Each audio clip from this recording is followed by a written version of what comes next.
Pernah tak anda rasa macam letih, berat, lesu, tapi tak tahu kenapa? Dah cuba macam-macam, tapi rasa macam sama je. Nah, dalam perkongsian kali ni, kita akan bongkar satu rahsia dalam badan kita yang mungkin jadi jawapan kepada semua persoalan tu. Soalan dia, benda ni jadi selalu tak? Anda kerap rasa letih dan berat tanpa sebab yang jelas. Kalau ya, jangan risau anda tak keseorangan. Ini sebenarnya satu benda yang sangat biasa jadi. Tapi ramai yang tak tahu apa sebenarnya yang berlaku kat dalam badan tu. Jom kita siasat sikit simptom-simptom yang selalu buat kita pening ni. Rasa lesu yang tak hilang-hilang, berat badan yang degil semacam. Apa sebenarnya yang badan kita tengah cuba bagi tahu ni kan? Okey, tengok ni. Yang menariknya, apa yang kita rasa tu bukan main-main tau. Ia bukan sekadar perasaan. Rasa letih yang berterusan tu, itu sebenarnya tanda badan kita tak dapat serap tenaga dengan betul. Dan berat badan yang susah nak turun tu pula, itu tanda badan kita tengah bergelut nak kawal sistem dalamannya. Ini semua adalah signal-signal penting.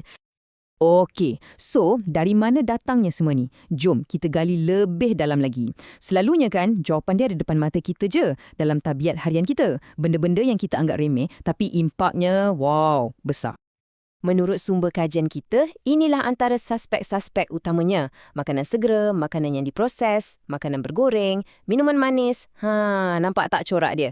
Tambah lagi dengan ubat-ubatan tertentu, kurang minum air dan kurangnya pergerakan fizikal. Semua ni, sikit-sikit lama-lama dibagi kesan pada badan kita. Sekarang, kita dah sampai kat bahagian paling best. Punca sebenar masalah ni dan juga penyelesaiannya terletak pada wira-wira tersembunyi dalam usus kita. Mungkin ramai yang tak pernah dengar pun pasal diorang ni. Saya perkenalkan, villi. Jadi, apa benda villi ni sebenarnya? Senang cerita, villi ni macam rambut halus, macam jari-jari kecil yang ada kat dalam dinding usus kita. Tugas dia satu je, tapi sangat-sangat penting. Sedut semua zat dari makanan yang kita makan. Nak lagi senang faham, cuba bayangkan villi ni macam span. Span nutrien. Tapi bukan span biasa, ni span yang sangat-sangat berkuasa dalam badan kita. Dialah yang tolong sedut semua benda baik untuk bagi kita tenaga. Misi diorang ni ada 3 langkah je. Simple. Pertama, dia tangkap semua benda baik macam glukosa, asid lemak. Kedua, dia hantar semua tu ke seluruh badan untuk jadi tenaga kita. Dan ketiga, dia pastikan badan kita sentiasa cukup makan untuk berfungsi dengan tip-top. Tapi, apa jadi kalau wira-wira kita ni sakit atau rosak? Ingat tak tabiat-tabiat yang kita sebut tadi?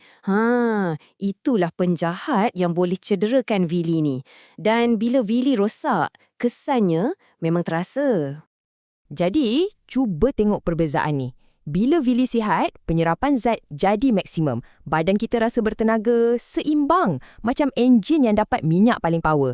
Tapi, bila villi rosak, penyerapan zat jadi teruk. Badan pun jadi lesu, lembab, serba tak kena. Kesan pertama, kekurangan zat.